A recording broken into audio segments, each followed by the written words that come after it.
કેમ છો વિદ્યાર્થી મિત્રો? આજે તમને એક સરસ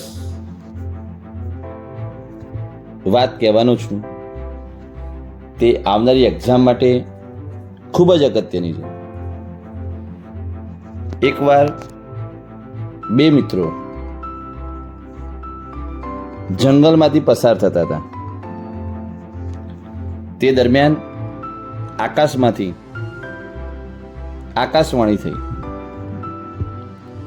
અને કહેવામાં આવ્યું કે તમે જે જઈ રહ્યા છો ત્યાં રસ્તામાં રહેલા પથ્થરામાંથી અમુક પથ્થરા બેગમાં મૂકી દો. એક વિદ્યાર્થી વિચાર્યું મૂકી દઈએ, બીજા વિચાર્યું નથી મૂકવા.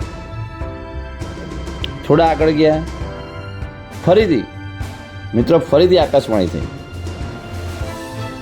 ફરીથી એક વિદ્યાર્થી વિચાર્યું કે નથી મૂકવા, એકે વિચાર્યું મૂકવા છે. હજી એકવાર આગળ ગયા, ફરી આકાશવાણી થઈ.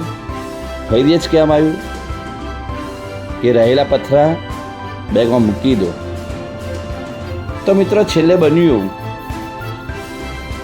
કે જે વિદ્યાર્થીએ એ રહેલા પથ્થરા બેગમાં મૂક્યા હતા એ બીજા દિવસે સવારે સરસ રીતે મસ્ત ડાયમંડ થઈ ગયા.